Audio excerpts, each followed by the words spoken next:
You're watching Health Matters on Channels Television, and we're talking about preventing cholera. If you have any questions, you want to join us in this discussion, you can call us on 01220 Again, 01220 Okay, before we went on that break, you were talking about treating cholera as promptly as possible. Is it something that people can stay at home and say, okay, since you have to replace fluid, just take this more water or oral rehydration therapy? Tell us about this. I would say no. Cholera is rapidly fatal if not well handled. So I think you do well to seek expert care. I think it's something you should go to the hospital or at least the health center, because in a matter of speaking, it's actually reportable. That is, if you're having increased cases, you should know. In Nigeria, we have a disease reporting system.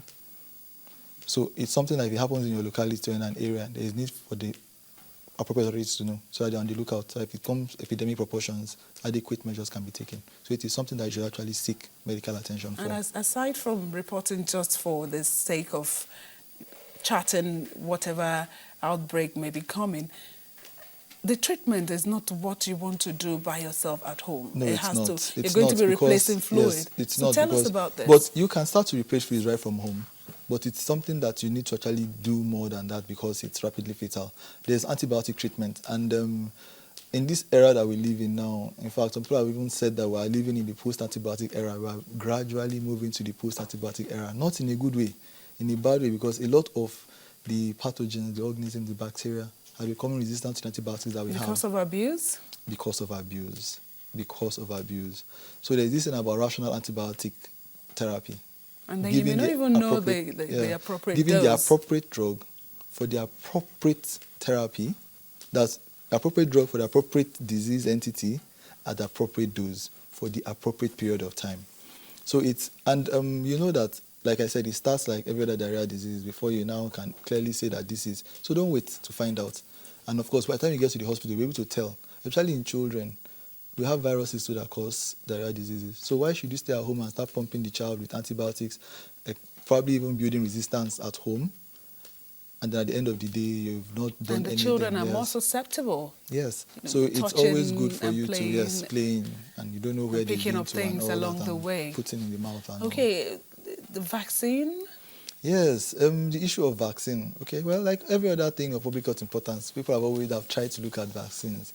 But in the case of cholera, I don't think there's anyone that is like approved for general use right now. It has been done in the past. There was one that I think they stopped production in 2004. The reason was that that particular one, they used to, in industrialized countries, they've already sorted out things like cholera, sewage, everything is done, water, purified water sources, all that. So people that were traveling to endemic areas, they used to take a vaccine. But they found that first, the duration was short. It gave like a 3 to 6 months coverage, and then it was a 50% thing. So it wasn't really workable. The last one that has been tried is an oral cholera vaccine, an OCV. I think they had a large-scale trial in Mozambique or so, where they found that to some extent, at least within a short period of time, it was useful. But it is not something that has been like popularized or has been produced for general applications.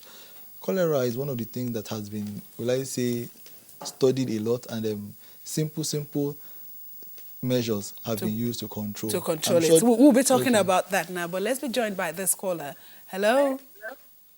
Hello?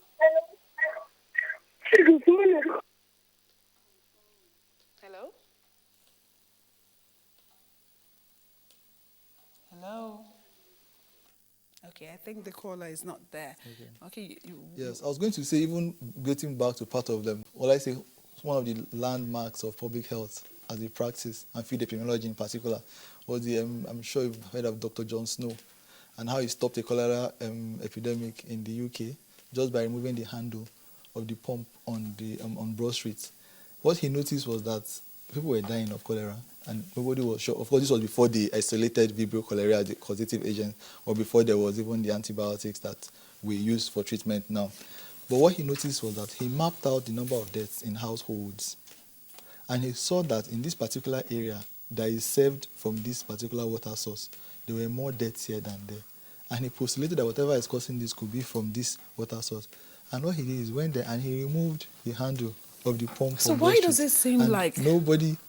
So as with that intervention alone, the Yeah. cases of cholera reduced in that More area. people were saved And therefore, from it. people had to now go and investigate, okay, what is wrong with this water source? And So what is wrong that every year in Nigeria we have a number of outbreaks of cholera in several states? Is it that we are not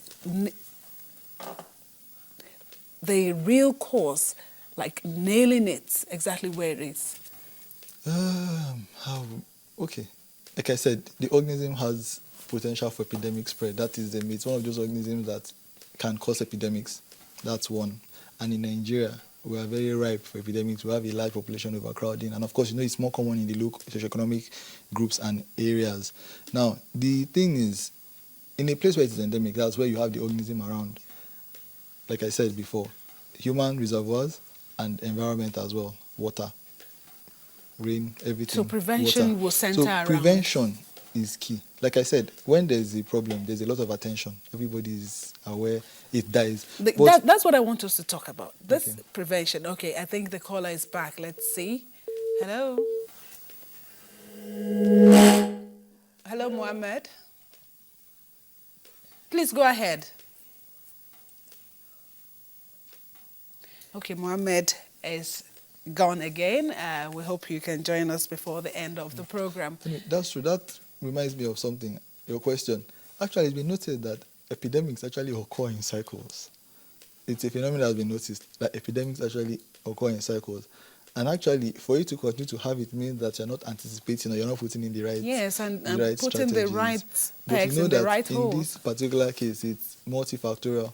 And So the people let's take it themselves one by one, because we need to make sure that as much as possible this year, cholera outbreaks are reduced to the barest minimum. So infrastructure-wise, what are we supposed to be doing? And the people too, what should we know?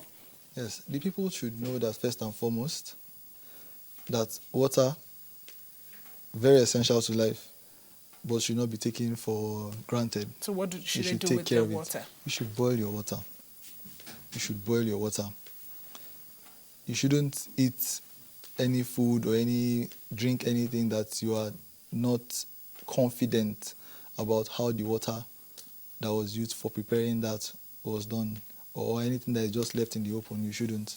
Ideally, whatever it is that you're going to cook or eat, you should boil or cook properly. Then two, the issue of sewage or the type of water sources that you use, whether it's rain, whatever it is, you still have to go through the hurdle of actually making sure, purifying and making sure it is safe for you to use. Then sewage. Those places where you dispose sewage into water bodies or you don't dispose sewage properly, then you need to be sure that you don't, in a, will I say, offhand, we also get your source of water for other purposes from the same sources. Because like I said, humans' reservoirs, they pass it out, both asymptomatic and symptomatic, you pass it out. Therefore, if for any reason you have any soilage or mixing or contamination, then you perpetuate the cycle. That someone doesn't come down now, somebody else is excreting it. Once it has the opportunity to get into a susceptible host, then you will now have the infection again. So for people, personal hygiene, very, very, very good. Hand washing regularly. Personal hygiene, soap very, and very, water. yes. Your sanitary conditions, even in your house. Use a water closet, something that is... People really, it's not everyone that's got a water closet. Yes, what I mean, So but that's why I how said can we personal hygiene. You have to improvise? start from Yes. yourself. You are more aware that this is a potential source of infection. That's why I said, even if you don't have the infection, assume a symptomatic carriage and do the proper thing. You come out of the toilet, please wash your hands. Assume a symptomatic infection and do the proper thing. Don't wait until maybe somebody's sick or something to do the right thing. Be always conscious. I'm sure you heard the last time in Lagos, there was one of the sources was traced to Abacha. I don't know if you know that Yes, local inside water delicacy that they were selling Yes. at Tele. So people like that stuff. You just buy it, but you don't know the source of the water that was used to do that. You just eat, and the next thing you come we down, you should are be pouring. careful And of what course, we eat. Yes, very careful what we eat. First of all, you yourself, your personal hygiene, hand washing, your source of water. And then we be expect very that careful government what to you put eat. things in place. Proper sewage and... We always say that. That's why I don't start from there. I start from you. Your health should be your concern. should be So your that concern. for those who think they want to pass their fecal matter in the Yes. gutters, they should find a better Yes. place to put it. Government has responsibility to the citizenry, but I would not completely put everything on the doorstep of the government, because even you as a person, that is why we are here. Your health is yours. That is why we are here. I think You that's have why to we are take here. charge, To yes. let you know that, look, it's the rains.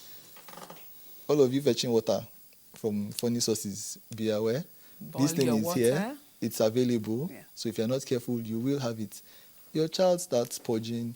You start passing watery stools, 1, 2, increasing in size, vomiting. Go to the Please go to hospital. the nearest hospital. Thank you so much, Doctor, for coming today you on the very much. program. Thank you very And much. thank you all for watching at home. You heard it all. Make sure you boil your water. Be sure of your source of water, and wash your hands with soap and water. Thank you once again for being with us. I am Yomi Otaigbe.